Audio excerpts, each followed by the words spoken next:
Bonjour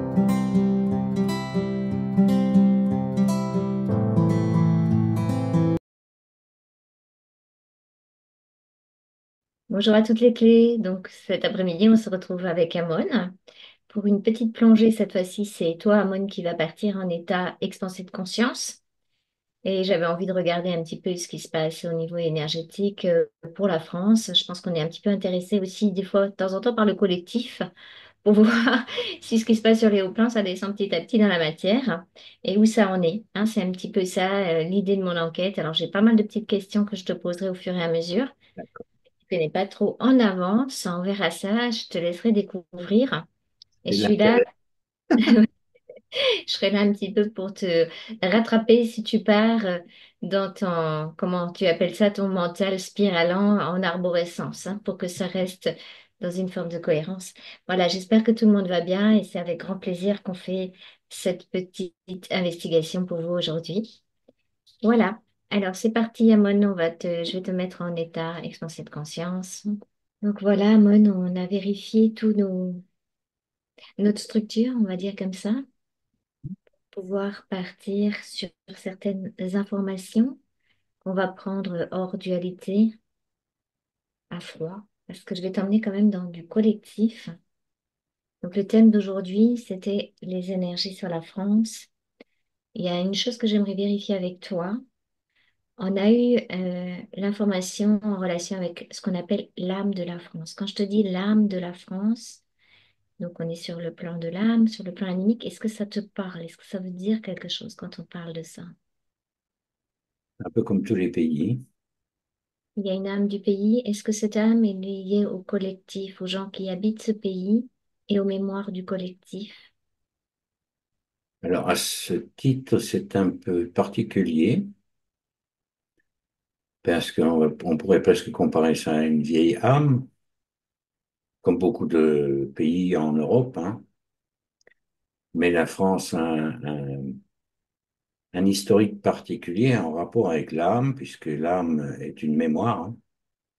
Elle a beaucoup de mémoire d'invasion, d'acculturation, mais également de soumission à l'autorité extérieure, puis à une réunification liée à ses rois à un moment donné, à certains de ces rois en tout cas,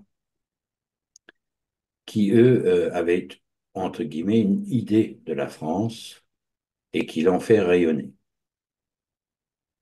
Après, il y a des grandes particularités en France parce que on- c'est vraiment l'âme du peuple français, parce que le peuple français, je veux dire, il se définit presque pas.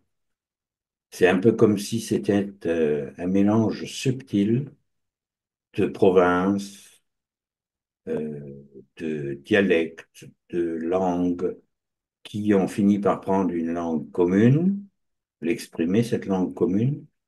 Déjà ça, au niveau linguistique, c'est une prouesse en soi, que l'on adopte la langue dite du roi, hein, et que les seigneurs des provinces aient accepté ce genre, je dirais, de transfert d'autorité. Transfert d'autorité par rapport à la langue. Donc là, tu me disais que les pays ont des âmes en rapport avec donc le collectif qui vit dans ce pays, puisque les frontières, comme tu le dis judicieusement, ont changé. Donc c'est le fait de l'identification des personnes à ce qu'on appelle la France qui crée l'âme de la France, hein, si j'ai bien compris, c'est ça. Oui, c'est ça. D'accord. C'est un peu comme un Allemand ou un Britannique qui se sent effectivement britannique ou allemand ou un Hollandais. Voilà, Est-ce que c'est des frontières. Les frontières ont bougé, mais quelque part, petit à petit, les peuples se sont reconnus dans ces frontières, quand bien même elles ont bougé, hein. Et il y a une sorte, on va pouvoir parler d'unité nationale qui s'est unité créée nationale. petit à petit. Alors si je te redis âme de la France, est-ce qu'elle serait plutôt de féminine, plutôt masculine? Regarde un petit peu les énergies de cette âme-là. Ok, donc je t'avais demandé tout à l'heure avant d'être interrompue. on parlait de l'âme de la France. Donc, tu m'avais décrit un petit peu en rapport avec le collectif, ce que tu percevais, etc. J'aimerais savoir, quand on parle de l'âme de la France, tu sais que les âmes, elles ont une connotation sur une énergie yin ou yang. Comment tu perçois l'âme, ce qu'on appelle donc l'âme de la France, de connotation Ben, moi, j'aurais tendance à dire qu'elle a plus une coloration yin. Donc, elle est féminine. féminine, féminine de réceptivité, donc. Oui, réceptivité, accueil. Disons que c'est son âme. C'est une âme qui est curieuse des autres civilisations. Je ne parle pas des individus, là, je parle du collectif, de ce que ça représente. Même si dans les faits, on pourrait dire qu'il il y a une certaine intolérance qu'on peut ressentir également d'individus. Mais ce sont des individus. On ne parle pas des individus, là, on parle de l'âme de la France qui est quelque part en capacité de recevoir des flux migratoires comme elle a eu dans le temps, mais elle les gère jusqu'à maintenant, elle les a gérés, je dirais, de façon intelligente. Elle n'a pas forcé la culturation, c'est beaucoup plus, ça s'est fait en fait au fur et à mesure de l'histoire par son idée de grandeur, je dirais. Elle a une idée de grandeur. C'est une âme qui a une idée de grandeur. Est-ce que c'est un rapport avec ce qu'elle avait reçu il y a très longtemps en arrière au niveau des énergies qu'on appelle christiques, cette Alors grande, oui, ce rayon or? oui. Alors, il a été bien caché hein, pendant longtemps, mais elle en est le dépositaire, je dirais, surtout au niveau de ce qui fut appelé autrefois Lutèce ou Parisis, qui était un centre particulier, qui a connu je ne peux pas parler d'invasion là, en l'occurrence, mais elle a eu des flux qui venaient à la fois du nord et qu'elle a su très très bien gérer. Et ces flux du nord, justement, commençaient à faire le contre-feu avec l'Empire romain, justement. C'est assez complexe, hein, si on veut aller par là, parce que c'est un pays qui s'est construit petit à petit, mais beaucoup plus qu'un pays délimité par des frontières, c'est plus un état d'esprit, je dirais, euh, dans le sens de la gestion du bien vivre, d'avoir des populations qui sont tranquilles, des populations qui sont bien, même si l'histoire nous raconte tout à fait l'inverse. Mais l'histoire qui, dans les livres, nous parle toujours des périodes de troubles et ne met pas assez l'accent sur les périodes intermédiaires qui, elles, sont des périodes d'assimilation, de construction, je dirais, de réhabilitation, de réactualisation, etc. Ok, donc là, on est dans une période plutôt de trouble, c'est ce qu'on va dire. Est-ce que cette période de trouble est reliée à ce qu'on peut appeler un karma politique de la France? Parce que on est dépositaire donc de cette fameuse Révolution française. Est-ce qu'il y a quelque chose qui se passe au niveau de l'âme de la France en rapport avec un karma politique dû à cette Révolution française? Il y a quelque chose. Absolument. Absolument. La Révolution française, là, son karma est en train de se résoudre parce que la prochaine révolution sera beaucoup plus une évolution. Même si les temps ne sont pas encore venus, il faudra attendre les reconfigurations. Donc, voilà, je vais pas donner de date, hein, mais c'est imminent. Parce qu'il faut revisiter ce karma qui est à l'origine, je dirais, d'une manipulation dont les gens ne se rendent absolument pas compte. Tout le monde parle de la Révolution française. Alors certes, elle a permis un certain nombre de choses, mais elle a surtout mis en place le géant des princes marchands. Ce que moi j'appelle les princes marchands, c'est-à-dire une construction petit à petit où on a balayé les aristocrates pour de bonnes raisons, hein, où on a aboli la royauté et où s'est mis petit à petit en place une autre usurpation, autre forme de captation. C'était pas forcément mieux avant, c'est pas forcément mieux après, c'est ni bien ni mal. C'est tout simplement une évolution, je dirais, qui s'achemine petit à petit, une révolution qui s'achemine petit à petit vers une évolution. Tout à l'heure, tu parlais du caractère, on parlait du caractère féminin de l'âme française, et cette âme française, si elle est féminine, elle va privilégier une évolution féminine, donc qui va être beaucoup plus douce qu'une révolution qui, elle, est carrément masculine, où il y a des bains de sang et des choses très, très violentes. Non pas que les derniers actes qu'on a connus ces derniers temps, ces dernières 10 années, ne soient pas violentes. Elles le sont aussi, mais elles sont beaucoup moins. Elles se terminent pas par des bains de sang, Ok, ni bon, il par y a des quand décapitations, ni par de... Voilà. même. Donc ça, c'est pas prévu, ce genre de choses. Est-ce que c'est pour ça justement que le fait que ça soit plus féminin, il n'y ait pas encore un renversement style révolution comme en Argentine, etc. Alors, je ne suis pas au courant de la révolution argentine dans les faits, donc je ne peux pas en parler. Tu sais, Ce le qui est peuple a certain, repris le pouvoir avec, je sais plus comment il s'appelle, il coupe voilà, avec sa tronçonneuse pour remettre le peuple au pouvoir. C'était quand même relativement puissant dans les énergies. c'est peut-être pour ça que je n'ai pas l'information, parce que ce qui correspond à l'Argentine fait partie de son karma à elle.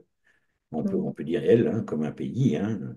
Chaque pays va traiter la nouveauté à sa façon et en fonction de ses anciennes racines, puisqu'il s'agit vraiment d'une âme, donc de la mémoire collective, qui est obligée de se réactualiser vis-à-vis des nouvelles énergies qui descendent sur la planète, quoi.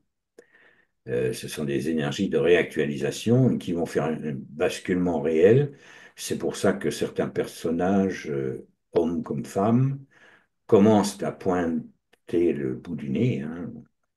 On ne va pas les nommer, mais ils sont caractérisés par quelque chose de particulier, c'est que, premièrement, ils ont une pensée hors de la boîte, ce qui fait d'eux des parias, soyons clairs. Ils pensent hors de la boîte, alors dans n'importe quel secteur de l'activité humaine, hein, que ce soit la médecine, l'économie, la politique, géopolitique ou même économie, ce sont des personnages qui sortent, certains sortent réellement de la boîte, d'autres sont en chemin, c'est-à-dire qu'ils sont, c'est probablement ceux qui vont servir, celles et ceux qui vont servir, je dirais, de pont, de transition, parce qu'ils ont encore un petit pied dans le comportement ancien, ils sont obligés d'en tenir compte, c'est juste c'est juste comme configuration, et d'autres qui vont qui vont être les fers de lance, qui vont tirer ces personnes petit à petit hors de la boîte, parce que oui, déjà, on va dire que mentalement, ils ont une ouverture vers quelque chose de carrément nouveau. Quand on parle des fois de renverser la table, en fait, on a toujours peur de renverser la table parce qu'on se demande qu'est-ce qui va se passer après. Alors, j'ai presque tendance à dire qu'il va falloir renverser la table, et de toute façon, même si on ne le fait pas, elle se fera d'elle-même, parce que c'est les pieds qui la maintiennent, cette table, sont pourris. Donc, la table va tomber d'elle-même, en fait. Est-ce que le fait, justement, on parlait de l'âme de la France qui est toujours là visiblement, parce qu'on sait que depuis qu'on a l'Europe, les mondialistes et tout ça, il y a eu une désidentification, pardon, j'avais un peu du mal à le dire. Est-ce que cette identité est toujours là au niveau du peuple? Est-ce que tu peux percevoir, scan un petit peu pour l'âme de la France, donc il y a une identité, est-ce qu'elle existe toujours? Donc on Alors, va dire l'amour pour la France. alors ça, là, si je scanne comme ça dépend, hein. Ça dépend de quelle population on parle. Il y a un peu toutes les strates, mais ceux qui sont vraiment attachés à l'esprit français, j'ai envie de dire, sont tellement enracinés que c'est sur ce germe-là que va se construire le nouveau. Euh, Actuellement, il y a une crise au niveau des agriculteurs. Moi, je préfère les appeler des paysans, pas dans le sens péjoratif, mais les paysans sont ceux qui forment le paysage, sont ceux qui modèlent notre paysage, ceux qui donnent cette grandeur, justement, à cette France profonde. Ce qui ne veut pas dire que les cités qui ont été érigées ne sont pas belles. Mais je veux dire, et justement, on va être dans une période plus d'inclusion, je dirais, de polarité qui jusqu'à maintenant s'affrontaient. Voilà, les paysans, c'était des ruraux, donc ça faisait partie de la plèbe et l'élite se rassemblait dans les grandes villes. Très bien, ok. Il ne faut pas oublier une chose, c'est qu'on était dans l'ère du poisson et que l'ère du poisson est une ère de dualité. Donc, quelque part, historiquement, cosmiquement parlant, tout ça est tout à fait logique. Encore que si la logique nous échappe, parce que c'est une logique profonde de transformation. Profonde, c'est inéluctable parce que c'est une transformation de structure, et cette structure commence à être captée par certains, donc captée, transmise et mise dans la matière. Comme je dis, le nouveau est déjà là, il a du mal à prendre place, mais il est déjà enraciné. Il a juste du mal à grandir parce que l'ancien est encore présent et lui fait de l'ombre encore pour l'instant, sans jeu de mots d'ailleurs. Pour l'instant, ok, tu dis pour l'instant. Alors, tu sais qu'on parlait donc de l'âme de la France en rapport avec les mémoires karmiques de la Révolution, etc. On a appris une forme de, comment dire, d'information quand on était petit, la Révolution française, liberté, égalité, fraternité, tout ça, ça s'est ancré au niveau des personnes. Est-ce que maintenant, tu peux percevoir au niveau de la France que cette énergie-là va se renouveler ou se revisiter, comme nous on revisite nos mémoires karmiques, puisque la première révolution n'a pas abouti de la façon pour le bien commun, on va dire comme ça, hein, pour l'humanité, pour le bien commun, en tout cas pas dans notre pays, d'ailleurs nulle part, j'ai l'impression, puisque ça a été récupéré derrière. Est-ce que cette énergie qu'on porte en nous, liberté, égalité, fraternité, c'est toujours là, c'est toujours d'actualité pour justement se transmuter en quelque chose de plus réel. Regarde, observe ça. Oui, alors justement, lorsque tu en as parlé de cette liberté, égalité, fraternité, plus que des mots, ça va être des actes maintenant. Réellement des actes. Liberté, par liberté, on entend liberté d'expression. Je crois qu'il y a un grand mouvement qui est en train de se mettre en place.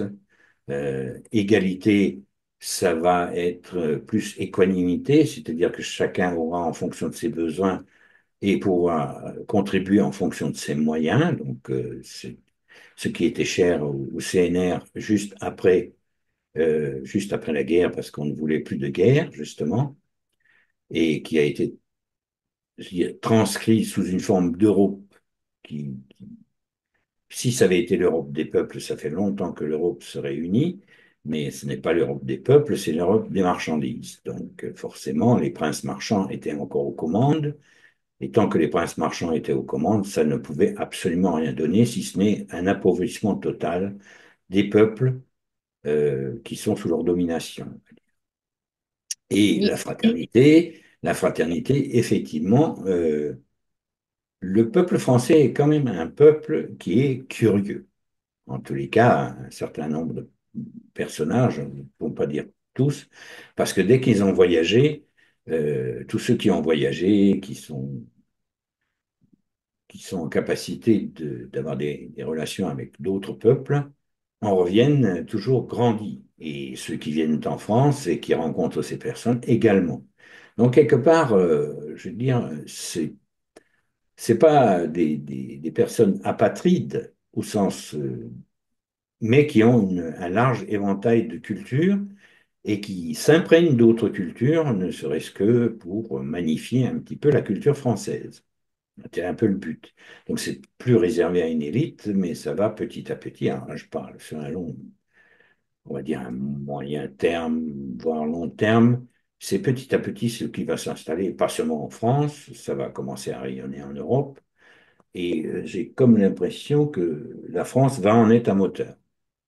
est-ce qu'on porte, tu veux dire le germe, quand tu parles de fraternité, c'est plutôt fraternité humaine? Fraternité humaine, oui. D'accord, Alors c'est ça déjà, que tu... fraternité du peuple, hein, il y a eu quand même de grandes réalisations, pardon, suite à cette Révolution française, hein, parce que les princes marchands n'avaient pas encore la puissance qu'ils ont maintenant, donc ils n'ont pas pu tout étouffer. Et pour donner un sentiment d'unité, pour aboutir à leur fin un peu plus machiavéliques que ce qu'ils avaient annoncé, ont bien été obligés de donner du biscuit au peuple pour que ce peuple adhère à leur révolution.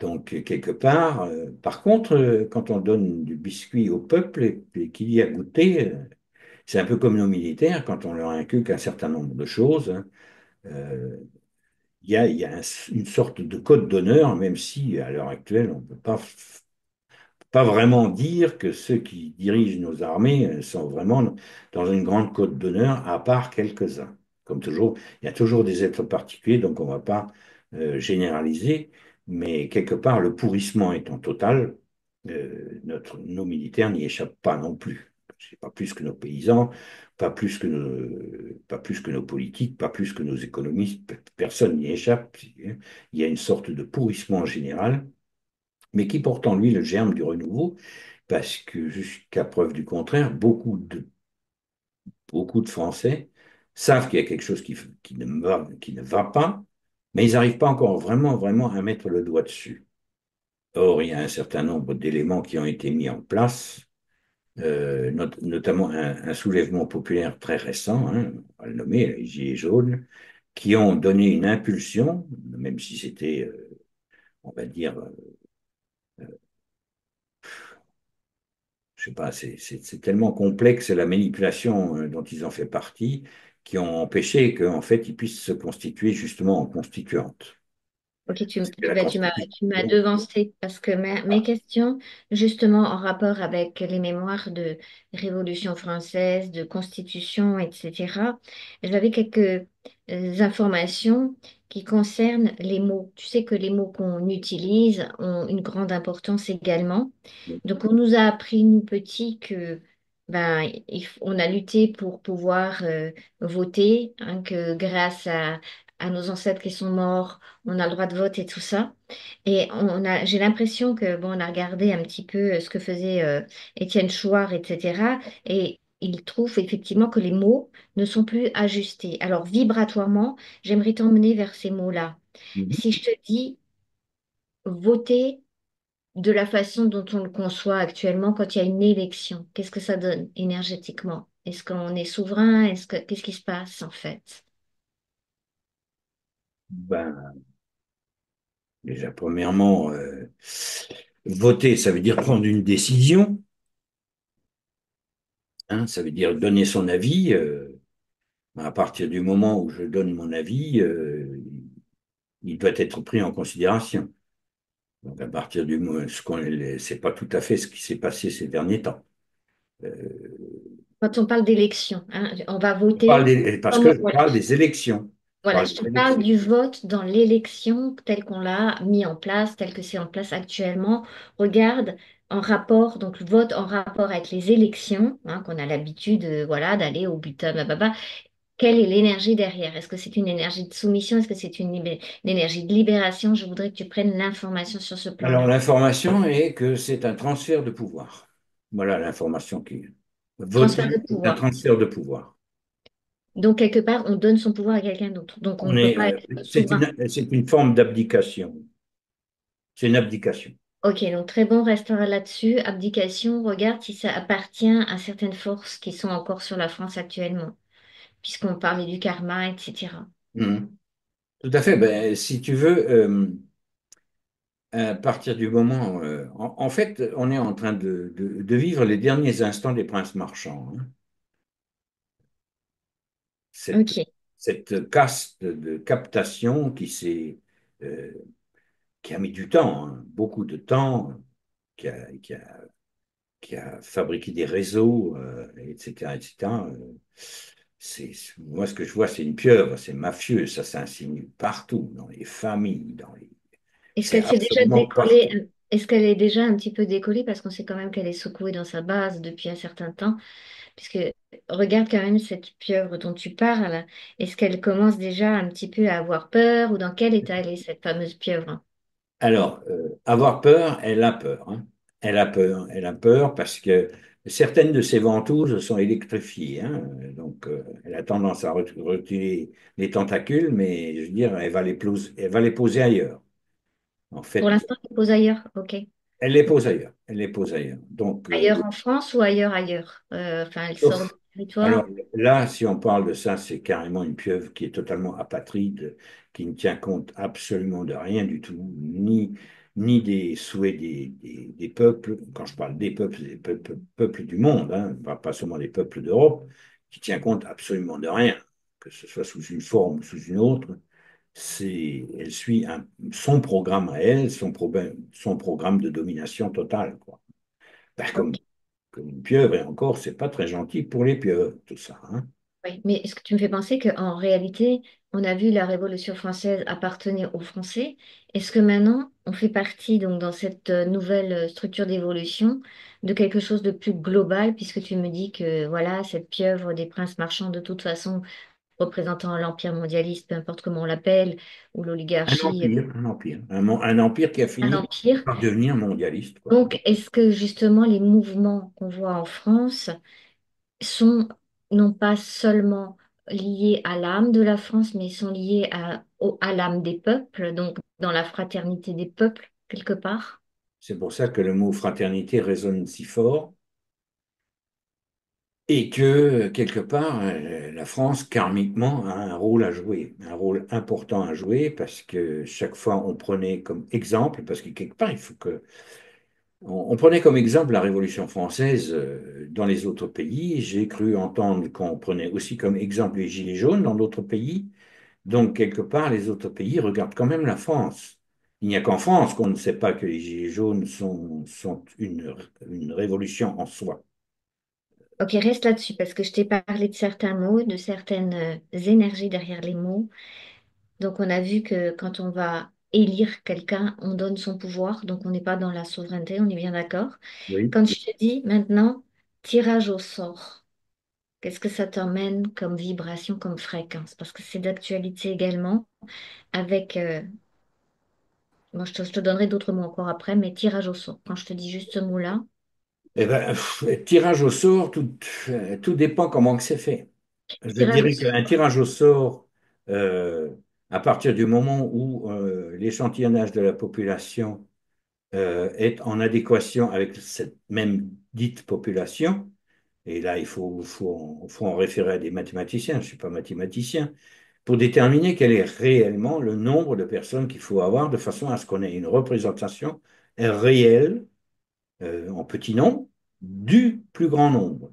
Et je Est-ce que connais. ça amène vers une liberté? C'est ça que je veux te dire. Est-ce que c'est une possibilité d'être dans une réelle démocratie, d'amener quelque chose de nouveau en rapport avec ce que je vais appeler les constituantes, donc le mouvement constituant populaire, le MCP, hein, regarde voir MCP, mouvement constituant populaire, est-ce que ça te donne une fréquence, une vibration, ça? Eh bien, voilà. Alors, quand j'entends MCP, même si je ne connais pas vraiment le terme, la vibration que je perçois, c'est que ce sont des gens qui ont une volonté à toute épreuve, quoi. Et cette volonté est une volonté populaire, même si ce mot en défrise quelques-uns, populaire dans le sens un peuple souverain, Un un peu peuple plus. qui est Il y a une- réellement souverain et qui s'en donne les moyens. Ok, donc là, on est sur quelque chose, hein, c'est sur des constituantes.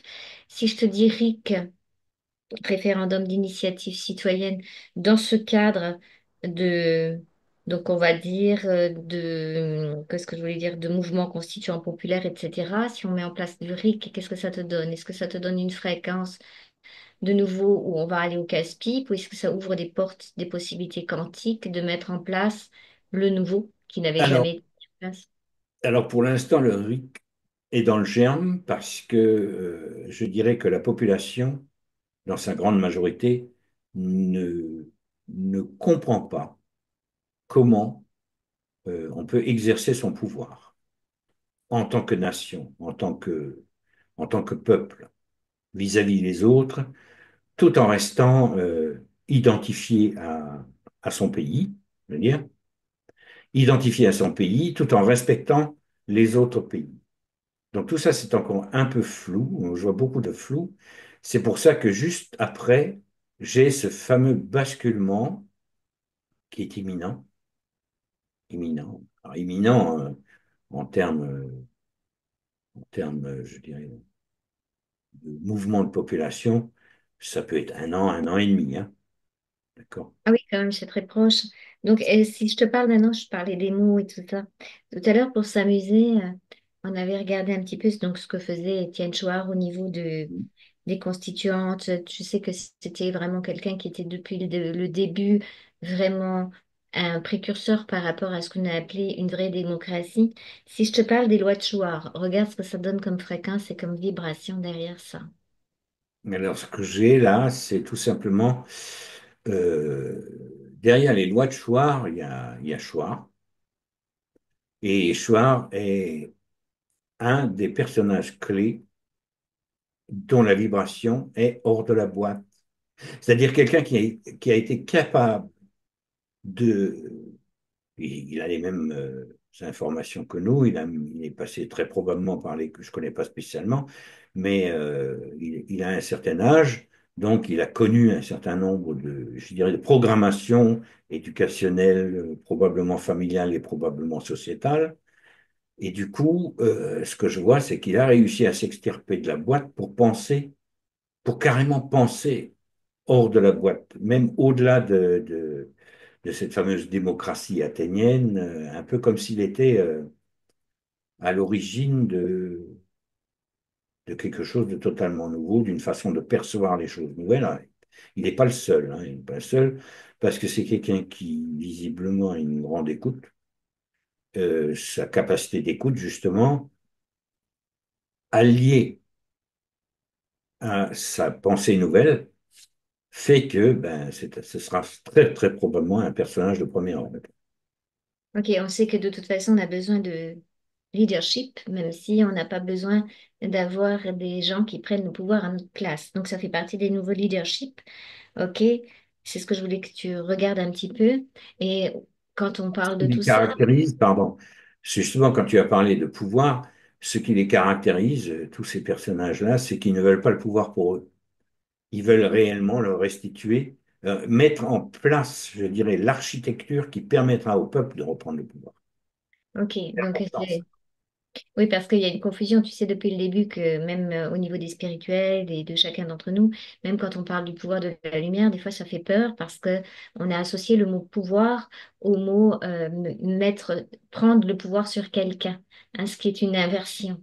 Ça, Donc c'est tout. là, ok, on parle bien du pouvoir de la lumière, d'être chacun à sa place, chacun par des compétences, hein. C'est pour ça que je te parlais de leadership, c'est ça que ça propose, hein, je suppose. Donc, Absolument. Miyashita. Le leadership est absolument incompatible avec l'incompétence.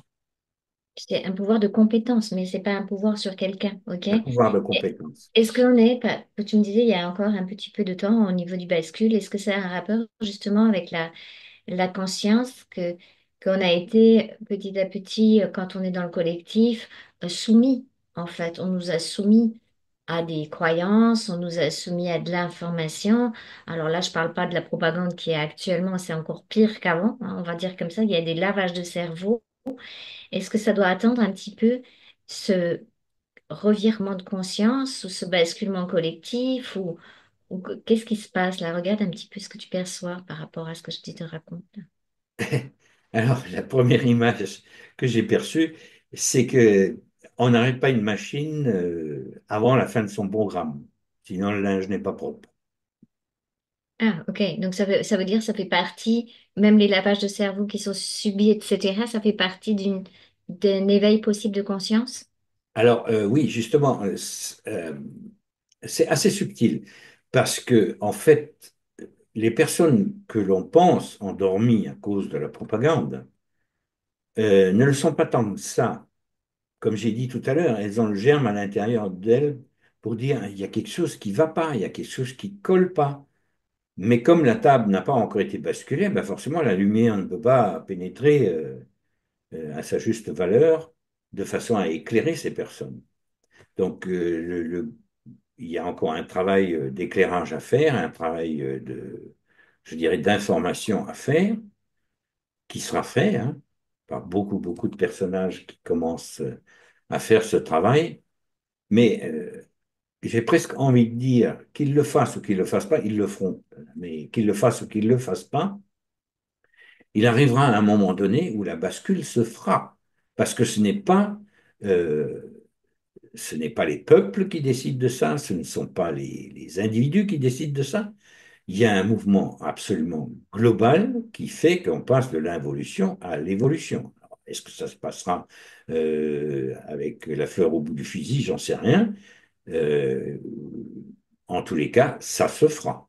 C'est obligé que ça se fasse parce que nous accédons à un autre niveau de conscience. Et cet autre niveau de conscience, il est à la fois planétaire. Donc, s'il est planétaire, à partir du moment où il est planétaire, il y a une autre résolution au niveau de ceux qui habitent cette planète. Et n'oublions pas qu'il y a des consciences galactiques qui sont dessus, qui ont en charge de, je dirais, de mettre un petit peu l'éclairage sur tel ou tel point, de façon à ce que justement la transition se fasse de la façon la plus optimale possible. Ok, alors reprends juste le rôle de la France, si tu veux bien, par rapport à cette transition. On parlait de son âme tout à l'heure, ce serait pour conclure. Est-ce que tu as de l'information concernant son rôle à elle, à ce qu'on appelle la France, l'âme de la France? Alors justement, l'âme de la France, comme on l'a dit tout à l'heure, elle a un karma lié à sa révolution. Elle a aussi un karma à régler avec le système, avec son système colonial. Donc, quelque part, il y a le pillage des ressources pour le bien-être d'un peuple, hein, qu'il va falloir revisiter et voir si on n'est pas suffisamment intelligent pour se rendre autonome énergétiquement, alimentairement, etc. Donc, il y a beaucoup, beaucoup de réactualisations qui vont se faire. Et c'est justement parce que on aura été totalement dépouillé au moment de ce basculement que justement c'est là que va se créer une espèce d'élan collectif, d'intelligence collective qui va se mettre en route. Et ça va se mettre en route très vite, d'après ce que je perçois. D'accord, est-ce que c'est déjà en germe, c'est en train de C'est pour d'éclore? ça que le germe est si long à préparer en France. Et autant on va dire, autant les informations dans les restes des pays, bon, je ne parle pas des États totalitaires ou des pays qui sont sous une dictature, mais je parle de la plupart des autres pays, regardent la France et ont beaucoup plus d'informations sur ce qui se passe en France que les Français eux-mêmes. En fait, on est sous cloche, nous, hein. On est sous cloche, oui, on est sous cloche par rapport à l'information. Alors, est-ce que cette cloche-là, tu l'aperçois en train d'être fissurée ou d'être soulevée, ou on en est où là avec cette cloche-là? Hein, cette cloche, justement, ce que je perçois, c'est un peu comme lorsqu'on sert un plat, tu vois. On met sous cloche pour maintenir au chaud le plat qui est en dessous. D'accord. En fait, il se lèvera d'un coup. Et ce sera probablement la particularité française. Tous les autres pays auront déjà, depuis longtemps, seront à table et nous, on aura le dernier repas, quoi. Ok. D'accord, peut le voir comme ça. Est-ce que tu as encore autre chose comme information qui te viendrait par rapport à ces énergies sur la France? Oh, bah, c'est en voie de résolution, mais il faut vraiment prendre du recul et vivre sa vie du mieux qu'on peut. Puis ça s'adresse un peu à tout le monde, hein. C'est-à-dire viser l'autonomie, hein. Pour l'instant, on ne peut pas être autonome énergétiquement, mais on peut être autonome alimentairement parlant. Je dirais la première des révolutions, c'est dans nos assiettes, c'est tout simplement passer à soit accueillir des fleurs sauvages ou des plantes sauvages, soit à faire son jardin, pour ceux qui peuvent le faire. Ne serait-ce qu'une balconnière, reprendre, si tu veux, il y a ce côté, se réancrer à la nature, ne serait-ce que avec un pot sur un balcon, quoi, je veux dire. Et là où je vois qu'il y a quand même pas mal des nouvelles générations qui en prennent le chemin, hein. Ils ne sont pas tous sur leur portable, hein. Oui, ça c'était les générations qui se reconnectent à Oui. la nature dans l'idée de... Alors, le mot survivre, ça me plaît pas trop, j'aimerais simplement que Non, mais tu... c'est l'énergie de. Alors, on les appelle les survivalistes, comme s'il allait y avait un chaos énorme et tout machin. Mais en fait, voilà, ils ne demandent pas à survivre, ils demandent à vivre. Mais de C'est l'autonomie en fait qui les C'est caractérise. l'autonomie qui les pousse en avant, c'est pas autre chose. Alors quand tu parlais de pas d'autonomie énergétique, je pense que tu parlais de l'énergie pour faire marcher les L'énergie. machines, pas de notre énergie à nous. Ah non, non, non, je parle des énergies pour faire marcher nos machines. Ok, non, parce que énergie, ça voulait. Non, non, Ok, non, non. qu'on soit bien clair, on parlait de l'énergie éolienne, nucléaire, blablabla, tout ça, hein, mais pas de l'énergie de nos corps. On est Non, bien non. d'accord. Tu parlais pas de De toute ça, ok. façon, là, il y a encore des scandales à venir hein, sur toutes ces énergies soi-disant renouvelables. Bon, il faudra qu'on Tu remette vois ça encore. un peu sur la table et rebattre les cartes de ces énergies soi-disant renouvelables. Oui, ok. Donc on a les énergies libres qui seront un jour libres, on va dire. Hein. Oui, ça, on l'avait déjà vu dans Oui. un autre On temps, salue, mais je pense que ça appartient à un autre temps. Hein. on salue Nassim en passant, hein. On va peut-être quand même encore le voir de notre vivant, j'espère bien pour nous. Ben, Voilà, moi, donc je te j'espère remercie, aussi. Amon.